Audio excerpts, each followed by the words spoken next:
Selamat siang semuanya, apa kabar hari ini? Sehat?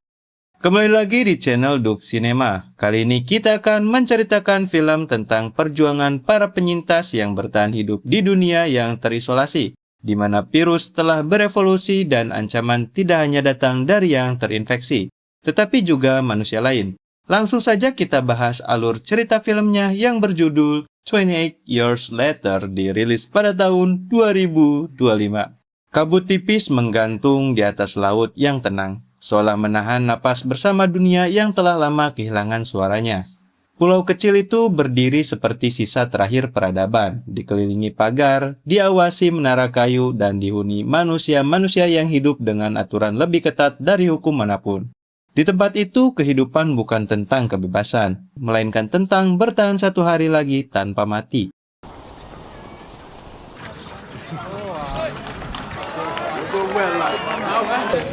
I'll see you tonight. From Mom.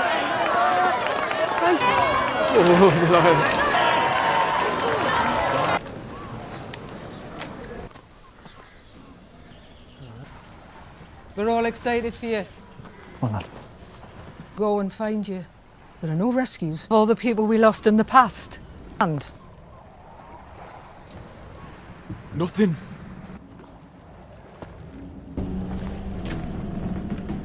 Go, Mr. Spike tumbuh di antara keheningan yang aneh. Ia tidak pernah mengenal dunia seperti yang diceritakan oleh orang-orang tua dunia dengan lampu kota, suara kendaraan, dan keramaian manusia. Baginya, dunia selalu sunyi, selalu penuh kewaspadaan. Setiap langkah diawasi, setiap suara diperhitungkan. Bahkan tawa pun terasa seperti sesuatu yang berbahaya. Ayahnya mengajarinya untuk tidak pernah lengah. Cara berjalan tanpa suara, cara membaca jejak, cara mendengar sesuatu yang bahkan belum terdengar. Semua itu bukan sekadar pelajaran, itu adalah syarat untuk tetap hidup. Men for man with one can't go back, no, Dad. count. Come on, then. They will get the top of you. Put charge in the war. So fast, fine, they boot, boot, boot. Walking, we'll get to a place where you can't see the sun. Spikey. Where to aim? Out the towns and villages. I not fire devil. Something different. Move, moving up.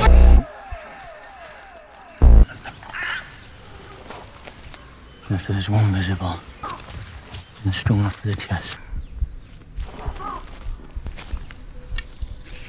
At this range? I think so. Your sights.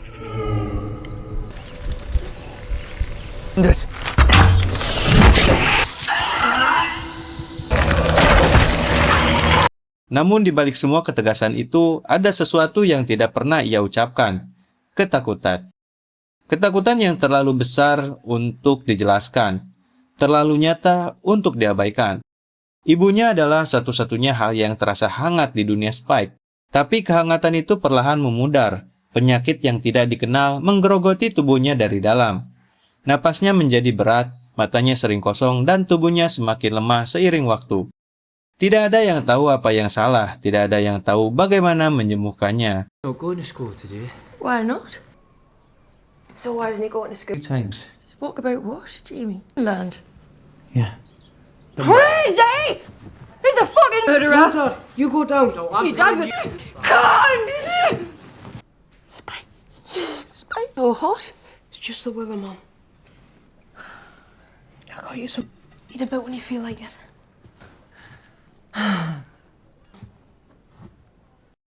Pada malam ketika angin terasa lebih dingin dari biasanya, keputusan itu akhirnya dibuat. Mereka tidak punya pilihan lain. Daratan utama, tempat yang selama ini dihindari, menjadi satu-satunya harapan. Risiko yang dulu dianggap mustahil kini menjadi satu-satunya jalan. Perahu kecil itu berangkat saat fajar belum sepenuhnya tiba. Air laut terbelah perlahan oleh dayung yang bergerak hati-hati. Spike menoleh ke belakang, melihat pulau yang semakin menjauh. Cahaya kecil dari obor-obor penjaga terlihat redup, seperti kenangan yang perlahan menghilang. Di depan mereka, daratan Inggris tampak gelap, sunyi, dan tidak bersahabat. We don't have. And we stay out the towns and villages. Devils are anything but food. Try to think of something different. Move, move,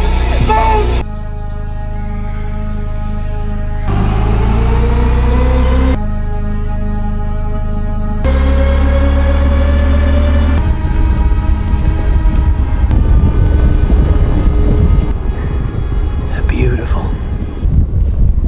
Check this out. Begitu kaki mereka menyentuh tanah, dunia berubah. Udara terasa lebih berat, bau tanah basah bercampur dengan sesuatu yang membusuk. Kota-kota yang dulu ramai kini menjadi kerangka kosong, ditelan oleh alam yang perlahan mengambil kembali apa yang pernah direnggut manusia. Pohon tumbuh di tengah jalan, dan kendaraan berkarat menjadi monumen dari masa lalu yang telah mati.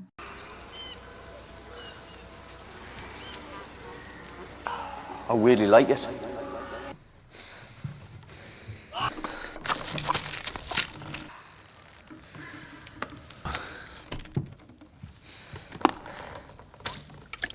Do as I tell you.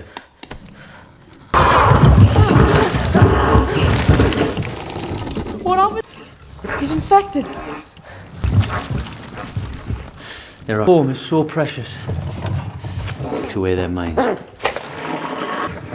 Spike. Now, son! Spike, kill it!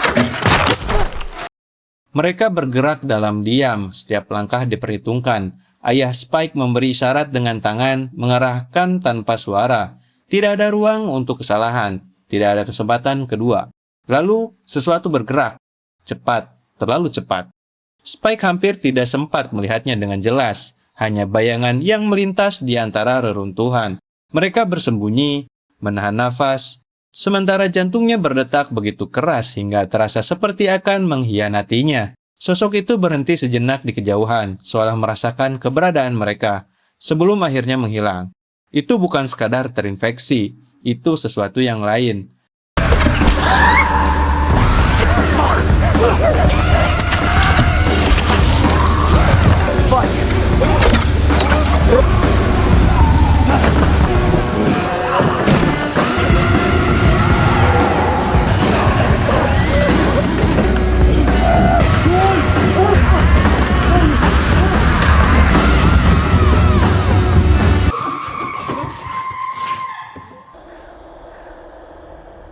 Oh, we're not fighting it.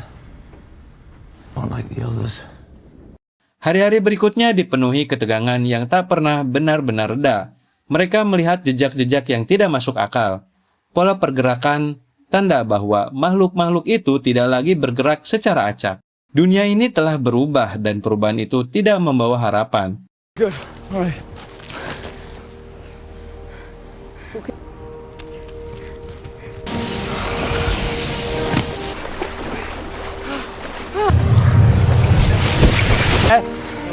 First time to me, I missed the time.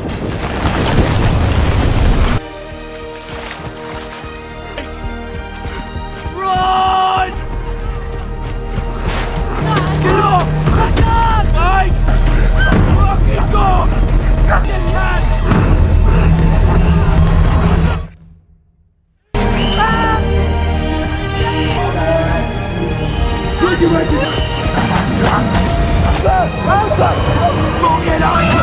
Get down!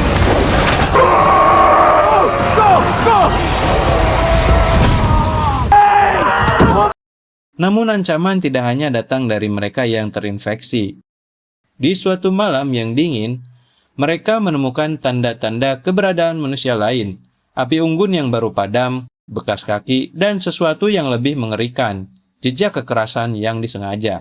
Dunia baru ini tidak mengenal belas kasihan. Yang bertahan adalah mereka yang paling kejam. Two of you. Ellie. You're unbelievable. Just wanting to make sure you're tough enough.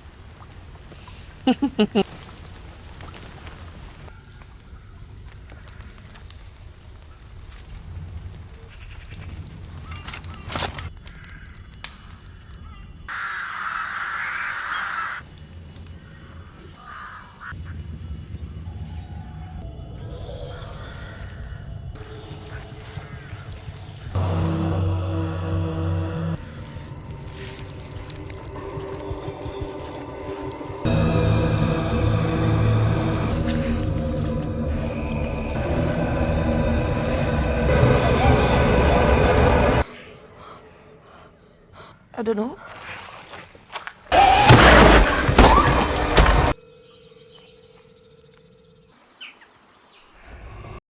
Ketika mereka akhirnya bertemu dengan seorang pria tua di reruntuhan fasilitas medis, Spike tidak tahu harus merasa lega atau takut.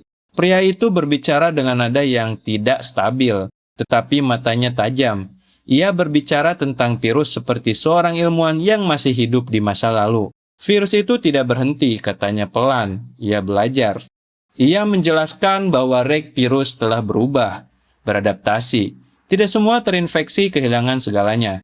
Beberapa menjadi sesuatu yang lain, sesuatu yang lebih dekat dengan manusia, namun juga lebih berbahaya.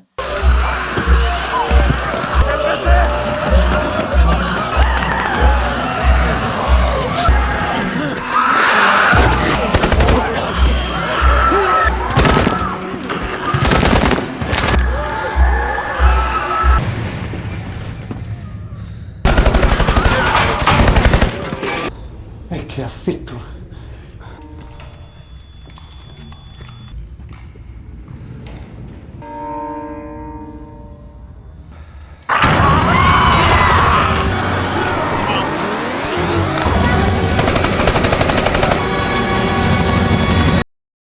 Spike tidak sepenuhnya mengerti, tapi ia tahu satu hal, dunia ini tidak lagi sesederhana hidup atau mati. Sementara itu, kondisi ibunya semakin memburuk. Waktu terasa seperti musuh yang terus mengejar. Setiap detik yang berlalu membawa mereka lebih dekat pada kehilangan yang tak terhindarkan. Dan kemudian, semuanya runtuh. Serangan itu datang tanpa peringatan. Jeritan memecah keningan, langkah kaki menggema di antara reruntuhan. Mereka datang dari segala arah, cepat, brutal, tak terkendali. Tidak ada waktu untuk berpikir, hanya untuk bertahan.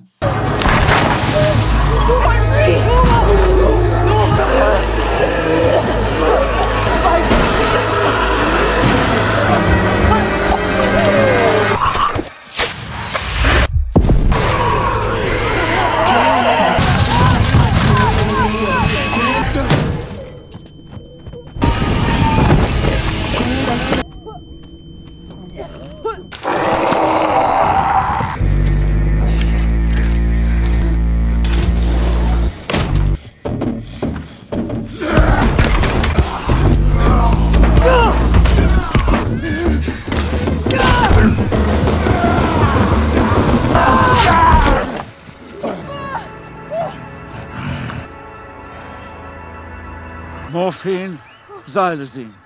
Dalam kekacauan itu, keputusan harus diambil. Dan keputusan itu merenggut segalanya. Spike tidak ingat bagaimana ia bisa selamat. Yang ia ingat hanyalah keheningan setelahnya. Keheningan yang lebih dalam dari sebelumnya. Dunia terasa kosong seolah kehilangan maknanya. Namun ia tetap berjalan. Langkah demi langkah ia melanjutkan perjalanan. Bukan karena ia tahu apa yang harus dilakukan. Tetapi karena berhenti berarti menyerah. Dan menyerah berarti mati. Akhirnya ia mencapai tempat yang selama ini menjadi tujuan, sebuah fasilitas tua tersembunyi di balik waktu dan kehancuran.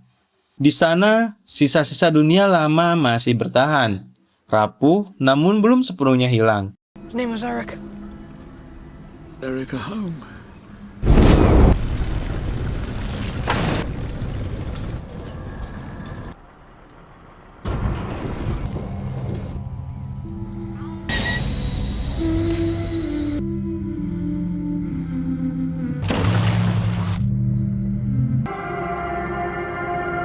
Lad.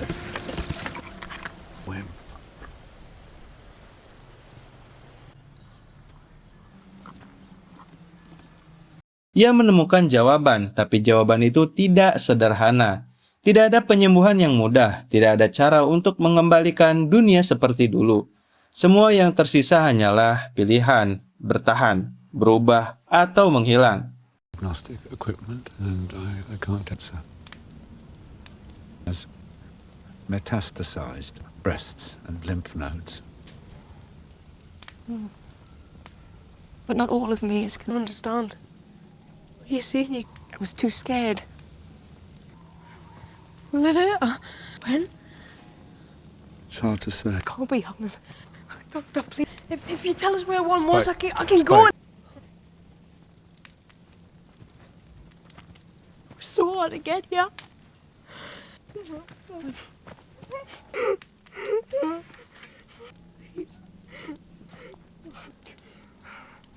Smile.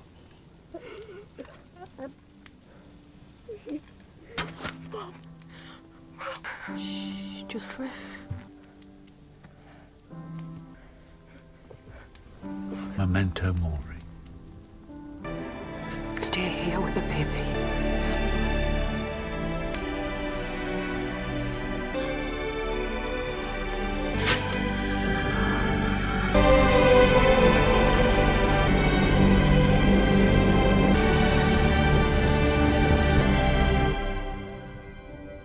Spike berdiri di ambang sesuatu yang baru.